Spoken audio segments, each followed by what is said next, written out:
আসসালামু আলাইকুম সবাইকে, কেমন আছো সবাই? আশা করছি সবাই ভালো আছো। আজকে তোমাদের মাঝে আমি ফুল অ্যাডার নিয়ে হাজির হয়েছি, তোমাদের সবার প্রিয় পাপ্পু ভাইয়া। সো বিগত কিছুদিন আগে আমি যখন আমার পেজে হাফ অ্যাডারের একটা ভিডিও আপলোড করি, তখন এটা দেখার পরে অনেকেই আমাকে ইনবক্সে মেসেজ দিয়েছে, ভাই ফুল অ্যাডারের ভিডিওটাও তোমাদেরকে দিতে। তো ভাবলাম আর 1-1.5 মাস পরেই এসএসসি পরীক্ষা, ভাবলাম তোমাদের জন্য একটা ফ্রি ক্লাস দিয়ে দিই ফুল অ্যাডারের। তো আজকের ক্লাসে আমি মাত্র 10 মিনিটে তোমাদেরকে ফুল অ্যাডার একদম পানির মতো করে বুঝাই দিব। এবং আজকের ক্লাসের পরে তোমরা সবাই ফুল অ্যাডার এত সহজ লাগবে, একদম মনে হয় পানি। ঠিক আছে? তো তোমরা যারা পরীক্ষার্থী আছে এবং যারা রেগুলার স্টুডেন্ট আছে, তারা সবাই জাস্ট সিট বেল্টটা বেঁধে বসে পড়ো। 10 মিনিটের জন্য আমরা আজকে ফুল অ্যাডার করবো। সো আসো, ফুল অ্যাডারটা কি দেখো। আমরা গত ক্লাসে যখন হাফ অ্যাডার শিখেছিলাম, আমরা জানতাম হাফ অ্যাডার দেখতে কেমন হয়। এরকম একটা বক্স থাকে, এদিকে দুটো দাগ থাকে, এদিকে দুটো দাগ থাকে। অর্থাৎ হাফ অ্যাডারে দুটি ইনপুট থাকে, দুটি আউটপুট থাকে। কিন্তু ফুল অ্যাডারের ক্ষেত্রে কি হয় বলতো? আউটপুট সংখ্যা যখন আমরা এইটার একটা ইনপুট সংখ্যা বেড়ে যাবে এবং আউটপুট দুইটাই থাকবে। ঠিক আছে? দেখো, এইটা হচ্ছে হাফ অ্যাডার। হাফ অ্যাডারের ইনপুটও দুইটা, আউটপুটও দুইটা। কিন্তু যখন ইনপুটে একটা দাগ বেড়ে যাবে, অর্থাৎ ইনপুটের সংখ্যা একটা বৃদ্ধি পাবে, তখন সেটা ফুল অ্যাডার। ফুল অ্যাডারেও কিন্তু আউটপুট দুইটাই। হাফ অ্যাডারে ইনপুট দুইটা, আউটপুট দুইটা। ফুল অ্যাডারে ইনপুট তিনটা, আউটপুট দুইটা। ঠিক আছে? হাফ অ্যাডারকে আমরা কি বলি? অর্ধযোগের বর্তনী। আর ফুল অ্যাডারকে আমরা পূর্ণযোগের বর্তনী বলি। সেই পূর্ণযোগের বর্তনীটাই আমরা আজকে শিখবো। সো ফুল অ্যাডার তো আমরা বুঝতে পারছি, এই যে এরকম একটা বক্স দেওয়া থাকবে তোমার সামনে এক্সামে। এই বক্সের এদিকে তিনটা দাগ, এদিকে দুটা দাগ, এরকম থাকবে। অর্থাৎ এইখানে যেগুলো আছে এগুলো লেখা নাও থাকতে পারে। ঠিক আছে? তাহলে এইটা যদি আমার ইনপুট আমার টিচার মেনশন করে না দেয় এক্সামে, তাহলে তুমি ইনপুট ABC, XYZ, PQR অথবা যে কোনো সংখ্যা নিতে পারবা। ঠিক আছে? যেমন ধরো, আমি ধরে নিচ্ছি ইনপুট A, B আর C, এই তিনটা ইনপুট আমি নিলাম। কিন্তু আউটপুটের ক্ষেত্রে আমরা অলওয়েজ, আউটপুট কিন্তু আমরা বলে না দিলেও চেঞ্জ করতে পারবো না। আউটপুট অলওয়েজ S এবং C থাকবে। তাহলে আমরা আউটপুট নিচ্ছি S এবং C। কেন? কারণ আমরা সবাই জানি যে S এবং C এর মান আছে। S মানে আমরা কি বুঝবো? সাম বুঝবো, যোগফল বুঝবো, রাইট? আর C মানে কি বুঝবো? ক্যারি। আমরা হাফ অ্যাডারেই শিখেছি C মানে ক্যারি। অর্থাৎ এখানের যে ক্যারি মানে আমরা বাংলায় কি বলি? হাতের সংখ্যা বলি। ঠিক আছে? দ্যাট মিনস আমার এখানে S এবং C দুইটারই কিন্তু কোনো মিনিং আছে। কিন্তু এখানে ABC এর জায়গায় আমরা অন্য কিছু নিতে পারি, বাট SC মাস্ট। এটা সবসময় S আর C হবে, বাট এখানে তুমি XYZ, PQR যে কোনো কিছু নিতে পারো। ঠিক আছে? এখন খেয়াল করে তোমরা এখানে বলতে পারো যে ভাই এখানে I এবং এখানে O কেন? ঠিক আছে? কারণ হচ্ছে, যেহেতু আমার এখানে ইনপুটের সংখ্যা, ইনপুটেও C আছে, আউটপুটেও C আছে, দুইটা C আছে। খেয়াল করো, ইনপুটেও C, আউটপুটে C। আমরা যখন অঙ্ক করব, কোন সিটা ইনপুটের এবং কোন সিটা আউটপুটের, এটা বোঝানোর জন্য আমরা কি করব? এই সি এর আগে একটা আই নিব এবং এই সি এর আগে একটা ও নিব। দ্যাট মিনস কি বোঝাচ্ছে বলতো? ইনপুটের সি, আউটপুটের সি, ইনপুটের সি, আউটপুটের সি। তার মানে ইনপুট আউটপুট বোঝানোর জন্য সি এর আগে একটার আগে আই, একটার আগে একটার পরে ও বসানো হয়। ঠিক আছে? আশা করি তোমরা এই পর্যন্ত বুঝতে পেরেছো যে ফুল অ্যাডার দেখতে কেমন হয়। ঠিক আছে? তো আমরা যখন বুঝে গেলাম ফুল অ্যাডার দেখতে কেমন হয়, এখন আমাদের পালা হচ্ছে অঙ্ক করার। সো অঙ্ক করার জন্য আমি আবার একটু তোমাদেরকে পাশে লিখে দিচ্ছি, যারা বারবার ভুলে যাও। এস মানে আমরা এখানে কি ধরি? সাম ধরি। সাম মানে কি? যোগফল। কি? যোগফল। আর সি মানে আমরা কি ধরি? ক্যারি। ক্যারি মানে আমরা কি ধরবো? হাতে থাকবে কত, হাতের সংখ্যা কত। যে 1 1 যোগ করলাম, যোগফল 0 হলে হাতে থাকে কত? ওই হাতে থাকে 1। সেই 1টা আমরা সি হিসেবে কাউন্ট করব। যারা এক্সামে মানে একদমই মানে তোমার বাইনারি পারো না, তাদের জন্য সংক্ষেপেই বলে নিচ্ছে আগেই। 0 মানে আমরা 0ই বুঝি, যখন 1 থাকে আমরা 1 বুঝি, 2 থাকলে আমরা 1 0 বুঝি, 3 থাকলে আমরা 1 1 বুঝি। ওকে? কেন? এটাই আমরা আসবো। দেখো, আমরা এখানে যখন আমার এইরকম থাকবে, এখানে একটা কোশ্চেন মার্ক থাকতে পারে, এভাবে একটা কোশ্চেন মার্ক দেওয়া থাকবে। এই কোশ্চেন মার্ক দিয়ে বলবে যে এটা কোন কি চিহ্নিত করো এবং তার সার্কিট অঙ্কন করো। ঠিক আছে? এখন এটা আমরা বুঝতে পারবো কিভাবে, যে তিনটা ইনপুট আর দুইটা আউটপুট থাকলে আমরা বুঝে নিব এটা ফুল অ্যাডার। সো ফুল অ্যাডারকে আমরা সংক্ষেপে F/A, ফুল অ্যাডার। ফুলের F, অ্যাডারের A। F এ থাকলে আমরা বুঝে নিব ফুল অ্যাডার।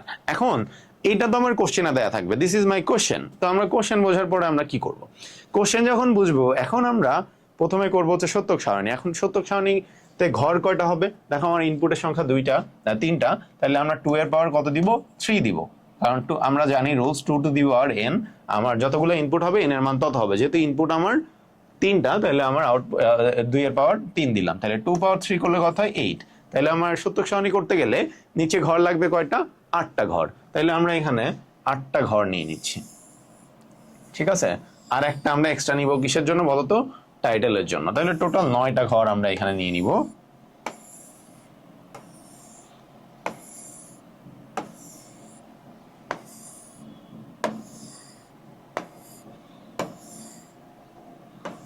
ওকে, 9টা ঘর। আর এদিকে ইনপুটে কি আছে, আমার টোটাল 3টা ইনপুট 2টা আউটপুট, টোটাল 5টা ঘর এদিকে হবে। একটা আমরা নিচ্ছি এ বি, একটা হচ্ছে সি আই এস সি ও। এখানে আমরা কিন্তু ইনপুট নেওয়ার প্রসেসটা সবাই জানি, যে আমরা এখানে কি করব, 4টা 0 হবে, 4টা 1 হবে। এখানে কি হবে, 2টা 0 হবে, 2টা 1 হবে, 2টা 0 হবে, 2টা 1 হবে। এখানে কি তাহলে একটা 0 একটা 1, একটা 0 একটা 1, একটা 0 একটা 1, একটা 0 একটা 1। এটা আমরা মোটামুটি সবাই পারি। এখন আমরা কিন্তু যোগ করব। দেখো 3টা 0 যোগ করলে কিন্তু 0ই হয়, হাতে কিছু থাকে না, তার মানে হাতেও 0 থাকবে। এখানে কিন্তু 0 0 1 1 আছে, মানে যোগ করলে কি হবে, 1 হবে, হাতে কি থাকবে, 0। এখানে 1 আছে একবার, তাহলে যোগ করলে 1, হাতে কিছু থাকে না, 0। এইবার দেখো 1 আছে দুইবার, তাহলে 1 1 যোগ করলে 2, 2 হলে কি হয়, দেখো 2 হলে 10 হয়। আমরা 10-এর শূন্য বসাবো, হাতে রাখবো 1, অর্থাৎ এই পাশের অংশগুলো আমরা ক্যারি ধরবো, আর এই পাশের গুলোকে এইগুলোরে আমরা সাম ধরবো, আর এই পাশে ক্যারি ধরবো, ঠিক আছে, সি ধরবো। তাহলে এখানে একবারই আছে, তাহলে 1, হাতে কিছু থাকে না, 0। এখানে 2, 2 মানে কত, 2 মানে হচ্ছে 10, 10-এর কত বসবে, শূন্য বসবে, হাতে থাকবে 1। এখানেও 2বার আছে, 2 মানে কত, 10, বসবে শূন্য, হাতে থাকবে 1। এখানে কয়বার আছে, 1, 3বার। 3 থাকলে কি বলতো, সামও 1 ক্যারিও 1, তাহলে বসবে 1, হাতেও থাকবে 1। ঠিক আছে, এই পর্যন্ত আশা করি আমরা সবাই বুঝতে পেরেছি। এখন এই জিনিসটার আমরা কি করব, দেখো আমার এ বি সি কিন্তু আমার ইনপুট, আউটপুট কি এস আর সি। তাহলে আমার এখানে এস এবং সি এর মান বের করতে হবে, এস এবং সি এর মান বের করতে হবে। এখন কিভাবে বের করব, এটা বোঝার জন্য খেয়াল করো, আমরা দেখব এখানে তোমার এস এর ঘরে 1 আছে কতবার, একবার, দুইবার, 3বার, 4বার। ঠিক আছে, 4বার দেখতে পাচ্ছি। এবং সি এর ঘরেও আমরা 1 দেখতে পাচ্ছি 4বার। দেখো আমরা বলেছিলাম আউটপুটে যতবার 1 আছে, যেমন এস এর ঘরে 1 আছে কয়বার, এস এর ঘরে 1 আছে 4বার, যার কারণে ইনপুট কি এবিসি, এবিসি আমরা 4বার যোগ করব, কারণ এস এর ঘরে 1 আছে 4বার। যদি 3বার থাকতো আমরা 3বার নিতাম, 5বার থাকলে আমরা 5বার নিতাম, 8বার থাকলে আমরা 8বারই নিতাম। ওকে, যেহেতু এখানে 1 আছে 4বার, ইনপুট এবিসি আমরা 4বার যোগ করলাম। সি এর ঘরে 1 আছে কয়টা বলতো, এখানেও কিন্তু 4বার, তাহলে আমরা এখানেও এবিসি আমরা 4বার যোগ করব।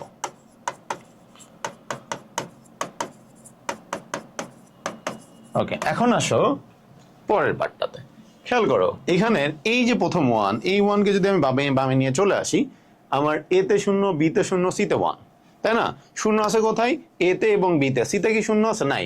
তাহলে আমরা এতে 0 আছে আর বিতে, তাহলে এতে নট, বিতে নট। সিতে কিন্তু 0 নাই, যার কারণে আমরা নট দিই না, অর্থাৎ যেখানে 0 থাকবে নট হবে, আর 1 থাকলে নট হবে না। পরের 1 দেখো বামে আসি, আমরা দেখতে পাচ্ছি কোথায়, এতে আর সিতে 0, বিতে কিন্তু 0 নাই, তাহলে আমরা এতে নট দিব এবং বিতে নট দিব। ঠিক আছে, ওকে। তাহলে পরের 1 সিমিলারলি যদি বামে আসি, আমি দেখতে পাচ্ছি বিতে 0 আর সিতে 0, তাহলে আমরা বিতে নট এবং সিতে নট দিব। পরের 1 এর বামে এসে দেখো একটাতেও কি 0 আছে, নাই, তার মানে কোনোটাই নট হবে না, এখানে কোথাও নট হবে না। তাহলে এরপর আসো সিতে, সি এর ঘরে দেখো 1, প্রথম 1 বামে আসি, কোথায় 0 আছে, শুধুমাত্র এতে 0 আছে, তাহলে আমি এতে নট দিব। বিতে আর সিতে কি 0 আছে, নাই, তাহলে নট দিলাম না। তাহলে পরের 1 দেখো কোথায় 0 আছে, শুধু বিতে, তাহলে আমরা বিতে নট দিলাম। এরপরে আসো পরের 1 কোথায় 0 আছে, শুধুমাত্র সিতে, তাহলে আমরা সিতে নট দিব। এবং লাস্টের 1 এর বামে এসে দেখো তো কোথাও 0 আছে, নাই, তাহলে আমরা ওখানে কোনো নট বসাবো না। এখন এক্সামে কিন্তু তোমরা এমনি গোল গোল করে এগুলা করে, আমি বোঝানোর জন্য এগুলা ইউজ করতেছি, তোমরা জাস্ট এমনি বুঝে নিবা যে এই 1 এর বামে 0 আছে এতে আর বিতে, তাহলে এতে আর বিতে নট। তোমরা কিন্তু এক্সামে এমনি গোল করো না, ঠিক আছে? এখন আমরা যখন এই পর্যন্ত হয়ে গেছে, এখন আমাদের কাজ কি, এখন আমরা হচ্ছে আঁকাবো। এখন আঁকানোর সময় খেয়াল করো, এ বি সিও আছে, এতে নট আছে, বিতে নট আছে, সিতেও নট আছে। তাহলে আমরা এখন যেটা করতে পারি, এ নট আমি একটু ছোট করে আঁকাচ্ছি, কারণ অনেক বড় জিনিস আঁকাতে হবে। বি আছে, বিতেও নট দেখতে পাচ্ছি আমরা, তাহলে বি নটটাও আমরা একটু নিয়ে নিলাম। সি আছে, সিতেও কিন্তু নট আছে, তাহলে আমরা সি নটটাও নিয়ে নিলাম। ওকে, সি নট। এখন খেয়াল করো এই জায়গাটাতে আমরা দেখতে পাচ্ছি এতে নট আছে, তাহলে আমরা এ নট কোনটা, এটা নিলাম। বিতে নট আছে, বি নট কোনটা, এইটা নিলাম। সি আছে, সিতে কি নট আছে না, শুধু সি কোনটা, এটা না এটা, এইটা, তাহলে আমরা এখান থেকে দাগ দিলাম। এখন এই তিনটা কিসে আছে বলতো, গুণে আছে। গুণে থাকলে কোন gate, and gate. And gate দেখতে কেমন হয়, ডি এর মতো হয়, তাহলে আমরা একটা ডি আঁকাইলাম। বুঝতে পেরেছি? এরপরে খেয়াল করো, এ নট আছে নিলাম, বি আছে নিলাম, সি নট আছে, সি নট কোনটা, এইটা নিলাম। এই তিনটা, এইটাও আবার কিছু আছে গুণে, গুণে থাকলে অ্যান্ড গেট দেখতে ডি এর মতো হয়। ওকে, এরপরটা কি আছে, শুধু এ নিলাম, বি নট কোনটা, এটা নিলাম, সি নট কোনটা, এটা নিলাম। এই তিনটা কিসে আছে, গুণে, গুণে থাকলে অ্যান্ড গেট। পরেরটা শুধু এ, শুধু বি এবং শুধু সি কিসে আছে, গুণে। এখন এই তিনটা আবার কিসে আছে, দেখো 1 2, এই তিনটা কিন্তু আবার যোগে আছে, চারটাই। তাহলে চারটাকে আমরা যোগ করবো, যোগ করলে কোন গেট, যোগ করলে অর গেট। তাহলে আমরা এই চারটারে এখন অর গেটে এমনি বাস্তবায়ন করবো। আমার আঁকানো খুবই বাজে, তোমরা একটু সুন্দর করে আঁকাই নিও। তাহলে এটা আঁকাইলাম হচ্ছে আমরা এস, তাহলে সিতেও আঁকাইতে হবে, আঁটাইতে পারবো কি না, একটু ছোট করতে হবে, তোমরা একটু কেয়ারফুলি দেখো। ওকে, তাহলে আমরা এখন যখন আমরা সি আঁকাবো, সিতে কি বলছে প্রথমটা দেখো, এতে নট আর বি সি। তাহলে এ নট কোনটা, এ নট হচ্ছে এইটা নিলাম, শুধু বি কোনটা, এটা, শুধু সি কোনটা, এটা। এই তিনটা কিসে আছে, গুণে, গুণে থাকলে অ্যান্ড গেট। এরপরটা কি আছে, A B not C, A আর বি নট সি। তাহলে শুধু এ, বি নট কোনটা, এটা, আর সি কোনটা, এটা, কিসে আছে, গুণে, গুণে থাকলে অ্যান্ড গেট। এরপরে দেখো A B C not, A আছে, বি আছে, সি নট আছে, দিলাম গুণ করে অ্যান্ড গেট। এরপরে আছে শুধু এ বি সি, তাহলে এ, আমি একটু দূরে নিয়ে চলে যাচ্ছি, বি এবং সি কিসে আছে, গুণে, গুণে থাকলে অ্যান্ড গেট। একটু আঁকানো বাজে হলো, তোমরা একটু বুঝে নিও, ঠিক আছে? আশা করি বুঝতে পারছো। এই চারটা আবার কিসে আছে, যোগে আছে। তাহলে আমরা এই চারটারে কি করবো বলতো, যোগ করে দিব। যোগ করলে কোন gate, or gate. Or gate দেখতে কেমন হয়, মাছের মাথার মতো বাঁকা। এটা কি আঁকাইলাম, সি আঁকাইলাম, ঠিক আছে? তাহলে এখন খেয়াল করো, এই যে যখন আমরা গেট আঁকিয়েছি, এটা কি and gate, and gate, and gate, এগুলো সব অ্যান্ড গেট, এই দুটো অর গেট, আর এখানে তিনটা নট গেট ব্যবহার করেছি। তার মানে যখন আমরা এই ফুল অ্যাডারটা বাস্তবায়ন করলাম, এই ফুল অ্যাডারের কোথাও কি আমরা কোনো যৌগিক গেট ব্যবহার করেছি না। এখানে দেখো 3টা নট গেট ব্যবহার করা হয়েছে, 8টা অ্যান্ড গেট ব্যবহার করা হয়েছে এবং 2টা অর গেট। এই যে অ্যান্ড অর নট, এগুলোকে আমরা জানি মৌলিক গেট, তাই না? অ্যান্ড অর নট হচ্ছে মৌলিক গেট।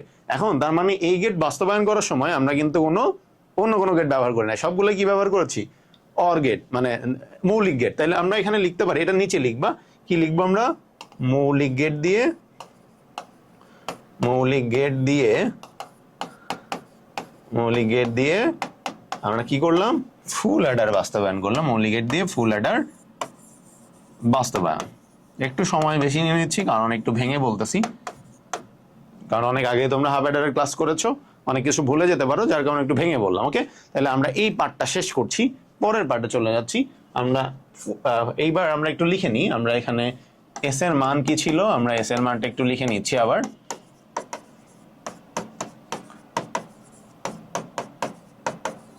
দেখি প্রথমে আমরা দেখতে পাচ্ছি ওরা বলছে যে এতে নট, বিতে নট, ওকে,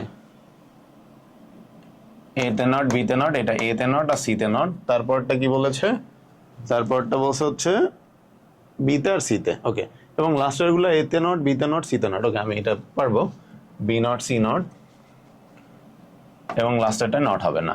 এবং সি এর ক্ষেত্রে আমরা পাইছি প্রথমটা এ নট বি সি, তারপরটা এ বি নট সি, তারপরটা এ বি সি নট এবং এ বি সি। ওকে, সো এইবার এইটা দেখো, আমরা এটা কিন্তু মৌলিক গেট দিয়ে বাস্তবায়ন করেছি। এটা যা করলাম সবগুলো মৌলিক গেট ছিল। এখন আমরা দেখবো যৌগিক গেট দিয়ে বাস্তবায়ন করা যায় কিনা।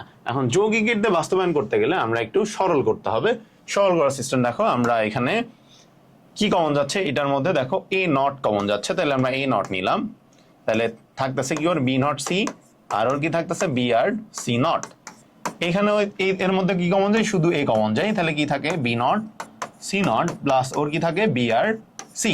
এখন অ্যাকর্ডিং টু রুলস আমরা জানি যে A not B plus A B not is equal to exclusive B, তাই না? এটা তো আমরা জানি। এবং আরো একটা কি জানি, A not B not plus A B is equal to exclusive B, তার উপরে নট। আমি কিন্তু যখন সরল করিয়েছিলাম তোমাদেরকে 12 নাম্বার সরলে এটা ছিল।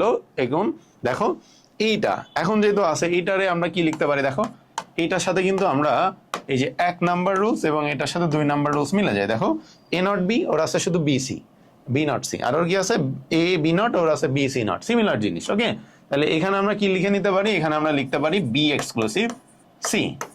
এখানে আমরা কি করতে পারি, এখানে দেখো বি নট সি নট, ওর আছে এ নট বি নট, ওর আছে বি সি, ওর আছে এ বি। তাহলে এই জিনিসটা আমরা এখানে অ্যাপ্লাই করতে পারি। তাহলে এখানে কি লিখবো, বি এক্সক্লুসিভ সি তার উপরে নট। এই পর্যন্ত কি বুঝতে পেরেছি?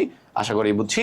এখন যখন এইরকম কোনো চিহ্ন চলে আসে, যে এই চিহ্নটা চলে আসে, এই চিহ্ন চলে আসলে আমরা কোনো নটও ভাঙতে পারি না, সরল নিতে পারি না, আমরা কোনো বিভাজন উপপাদ্যের কাজও করতে পারি না। অর্থাৎ এই অঙ্ক আসলে আমাদের হাতে আর কিছুই করা থাকে না, সরলে আর কিছু করা পসিবল না। এখন সমস্যা হচ্ছে এইখান থেকে এখানে আমাদের সরল করতে বলছে, আমি কি আদৌ সরল করলাম নাকি জিনিসটা আরো জটিল হয়ে গেল? জিনিসটা কি হয়ে গেল বলতো, জটিল হয়ে গেল। তার মানে আমি কিন্তু এখন আর এভাবে রাখতে পারবো না। তখন আমরা কি করবো দেখো, আমরা যখন ছোটবেলায় অঙ্ক করতাম, কোনো কিছুর মান যদি না দেওয়া থাকতো আমরা কি করতাম, ধরে নিতাম, ধরি ক সমান এত, ধরি এক্স সমান এত, ধরি এমনি কিছু একটা ধরে নিতাম। সিমিলার আমরা এই কাজটা এখানেও আমরা করবো। কিভাবে করব, যে আমরা বি নট সি কে আমরা ধরে নিচ্ছি, ধরি এই পাশে লিখতেছি, ধরি এই যে B exclusive C is equal to P, এটা ধরে নিলাম, বোঝানোর জন্য লিখে দিলাম। ওখানে দেখতে পাচ্ছ না মোস্ট প্রবাবলি, তাহলে আমি এখানে একটু লিখে নিচ্ছি, ধরি B exclusive C is equal to P, অর্থাৎ আমরা পি ধরে নিলাম। তাহলে এইটার মান আমরা ধরে নিলাম কত, পি। তাহলে এখন দেখো এইটা কি পি এর উপরে নট হবে, তাহলে নট হবে। এখন খেয়াল করো এটার সাথে কিন্তু আবার যে এই এক নাম্বার রুলসটা কিন্তু আবার মিলে যাচ্ছে এখানে। তার মানে এখানে আমরা কি লিখতে পারি, এক্সক্লুসিভ পি। এখন সমস্যা হচ্ছে এটা আমার অ্যান্সার হওয়া উচিত, বাট সমস্যা হচ্ছে আমরা যখন ইনপুট দিয়েছি, দেখো এ বি সি এর বাইরে কোনো ইনপুট ছিল না, তার মানে আউটপুটও কি হতে হবে, এ বি সি এর মধ্যেই হতে হবে। বাট এখানে কি এ বি সি আছে, নাই। তখন আমরা কি করব, এই যে পি এর মান ধরেছিলাম, তখন পি এর মান বসাই দেব, আমরা বসাই দিব পি এর মানটা। তাহলে আমরা দেখো পি এর মান আমরা কি ধরছিলাম, যে বি এক্সক্লুসিভ সি ধরছিলাম। তাহলে আমরা এইখানে কি লিখবো, A exclusive B exclusive C, কারণ পি এর মানটা এই যে পি এর মান ধরছিলাম সেটা এখন আমরা বসাই দিলাম। এটা হচ্ছে অ্যান্সার। এখন সি নাম্বারের ক্ষেত্রে আমরা কি করবো, তাহলে সিটা আমরা সরল করবো। দেখো সি সরল করার ক্ষেত্রে আমরা তোমাদেরকে বলেছিলাম, যদি 4 বার এবিসি থাকে, এই অঙ্কের ক্ষেত্রে 4 বার এবিসি থাকে, প্রথমটা এ নট, তারপরটাই বি নট, তারপরটাই সি নট, এবং লাস্টেরটা যদি না থাকে তাহলে আমরা সবার সাথে এবিসি যোগ করে নিব, রাইট? তাহলে আমরা করছি, দেখো এই যে প্রথমটা এটার সাথে আমরা কি করব, এবিসি কে যোগ করে নিব। আবার এই যে সেকেন্ডটার সাথেও আমরা কি করব, এবিসি কে যোগ করে নিব। আবার যে থার্ডটা আছে, এই থার্ডটার সাথেও আমরা কি করব, এবিসি কে যোগ করে নিব। তাহলে বেসিক্যালি আমি কি করলাম, এই প্রথমটার সাথেও এবিসি যোগ করলাম, সেকেন্ডটার সাথেও এবিসি যোগ করলাম, থার্ডটার সাথেও এবিসি যোগ করে নিলাম। এখন যখন যোগ করা হয়ে গেছে, এখন আমরা দেখো কমন নিতে পারি। কেন, দেখো এর মধ্যে বি আর সি কমন যায়, বি সি কমন গেলে ওর কি থাকে, এ নট, আর ওর থাকে এ। এখানে খেয়াল করো ওর কি কমন যায়, ও দেখো এ আর সি কমন যায়। এখন এ আর সি কমন গেলে ওর কি থাকে, বি নট, আর ওর থাকে বি। এখানে কি কমন যায় দেখো তো, ওর যায় হচ্ছে এ বি কমন গেলে কি থাকে, সি নট প্লাস সি। এখন আমরা সবাই জানি এ প্লাস এ নট মানে কি বলতো, 1। তাহলে বি প্লাস বি নট মানেও কি 1, সি প্লাস সি নট মানেও কি হবে, 1 হবে। এখন কোনো কিছুর সাথে যদি আমরা 1 গুণ করি তাহলে কি হয় বলতো, ওই সংখ্যাটাই বসে যায়, অর্থাৎ B C plus A C plus A B. এখন এইটাই অ্যান্সার, আমরা জাস্ট একটু সাজাই দিচ্ছি, আগে এ বি আনতেছি, A B plus B C plus A C, এটাই অ্যান্সার। এখন আশা করি দুইটা সরল বুঝছো। এখন সরল করার পরে আমরা একটু এটা কি করব, এটা মুছে দিলাম, আমার জায়গা লাগবে। তাহলে এখন আমরা এটা একটু আঁকানোর চেষ্টা করি। দেখো আমরা দেখতে পাচ্ছি শুধু এ বি সি আছে, তাহলে প্রথমে আমি এ নিলাম, বি নিলাম, সি নিলাম। দেখো এ আর বি আলাদা আলাদা আঁকাচ্ছি, তোমরা চাইলে তিনটা একসাথে নিতে পারো। এ আর বি কোন গেটে আছে, এটা বলা হয় X or gate. X or gate দেখে গলা কাটা মাছের মতো হয়, আমরা আঁকাইলাম। এর সাথে সি নিলাম, সিও কিভাবে আছে, একইভাবে আছে, এক্স অর গেট। তাহলে আমরা এটা কি আঁকাইলাম, এস আঁকাইলাম, ঠিক আছে। এখন এস আঁকালাম, তোমরা চাইলে এভাবে আঁকাইতে পারবা, এ বি সি তিনটা একসাথে করে নিয়ে এভাবে একসাথে করে দিতে পারবা। আমি একটু সুন্দর দেখানোর জন্য এভাবে আঁকালাম। পরটা খেয়াল করো, এ বি আছে শুধু এ আর বি, তাহলে এ আর বি নিলাম। এ আর বি কিসে আছে, গুণে, গুণে থাকলে অ্যান্ড গেট। এরপর দেখো বি আর সি কিসে আছে, গুণে আছে, গুণে থাকলে অ্যান্ড গেট। এরপর কি আছে, এ আর সি কিসে আছে, এ সি গুণে আছে, গুণে থাকলেও অ্যান্ড গেট নিলাম। এইটা এই তিনটা কিসে আছে বলতো, যোগে আছে, যোগে থাকলে আমরা কি করব, অর গেট। দেখতে কেমন হবে, মাছের মাথার মতো বাঁকা হবে। এটা কি আঁকাইলাম, সি আঁকাইলাম। খেয়াল করো এখানে যখন আমরা আঁকাচ্ছি কোন কোন গেট ব্যবহার হয়েছে, and gate or gate, X or gate. তার মানে এখানে কি এই যে অ্যান্ড অর নটের বাইরে অন্য গেট ব্যবহার হয়েছে না, দেখো অ্যান্ড অর নট এই তিনটা কিন্তু আমার মৌলিক গেট। তার মানে মৌলিক গেটের বাইরেও কিন্তু অন্য গেট আমরা ব্যবহার করেছি, ঠিক আছে। তার মানে এখানে শুধু মৌলিক গেট নাই, যেমনটা আমরা এখানে করছিলাম। এখানে আমরা দেখতেছিলাম যখন আঁকাচ্ছিলাম সবগুলো মৌলিক গেট ছিল, বাট এইখানে যখন আমি আঁকাবো তখন আমার সবগুলো কি লাগবে বলো তো, এখানে কিন্তু সবগুলোর মৌলিক নাই। তার মানে এখন এটার নিচে আমরা কি লিখতে পারি, যৌগিক গেট দিয়ে, কি বলে, যৌগিক গেট দিয়ে, যৌগিক গেট দিয়ে ফুল অ্যাডার বাস্তবায়ন, ফুল অ্যাডার বাস্তবায়ন, ঠিক আছে। তাহলে আশা করছি আমরা পুরোটা বুঝতে পারছি। এখন খেয়াল করো, আমার অঙ্কে এটা দেয়া থাকবে, এই বক্সটা জাস্ট দেয়া থাকবে, এটা দিয়ে ওরা যদি আমাকে বলে মৌলিক গেট দিয়ে বাস্তবায়ন করতে, তাহলে এই যে সত্য সারণী করার পরে মান বের করে কোনো সরল করবো না, ডিরেক্ট আঁকাই দিব যদি বলে মৌলিক গেট দিয়ে বাস্তবায়ন করতে। আর যদি যৌগিক গেট দিয়ে বলে তাহলে আমরা এটা করে প্রথমে কি করব, সত্যক সারণী করব, কারণ সত্যক সারণী না করলে কিন্তু মান বের করতে পারবো না। তাহলে সত্যক সারণী করার পরে আমরা মান বের করব, মান বের করে নিয়ে সরল করব, সরল করে আঁকাবো যে যৌগিক গেটে আনতে হবে, দেন আঁকাইতে হবে। অর্থাৎ আমার যদি ওরা বলে দেয় যে মৌলিক গেট দিয়ে, তাহলে মৌলিক গেট দিয়ে করবো, আর যৌগিক গেট বলে আমরা সরল করে যৌগিক আঁকাই দিব, ঠিক আছে। যৌগিক গেট আঁকাই তারপরে দেখাবো। তো আশা করছি আজকে একটু বেশি টাইম নিয়ে ফেলেছি, কারণ আমি ইচ্ছা করে একটু এক্সপ্লেন করেছি বেশি করে, যাতে তোমরা একদম ইজিলি বুঝতে পারো। আশা করছি সবাই এই ক্লাসটা করে উপকৃত হয়েছো। যারা ক্লাস করার পরে পুরোটা বুঝতে পেরেছো, আশা করছি তোমার কমেন্ট বক্সে জানাবা যে ক্লাসটা কেমন লেগেছে এবং তোমরা সবাই বুঝতে পারছো কিনা। আর এরকম আরো অনেক ভিডিও পেতে চাইলে কমেন্ট বক্সে একটু জানাবা যে তোমাদের নেক্সট কোন ভিডিও দিলে তোমরা উপকৃত হবা। তোমরা কমেন্ট বক্সে যারা বেশিরভাগ যেই কমেন্টটা আসবে যেই চ্যাপ্টার বা যেই টপিকের উপরে, সেটা নিয়ে আমি ফ্রি ক্লাস দিব। ওকে, সবাই ভালো থেকো, আল্লাহ হাফেজ, টাটা।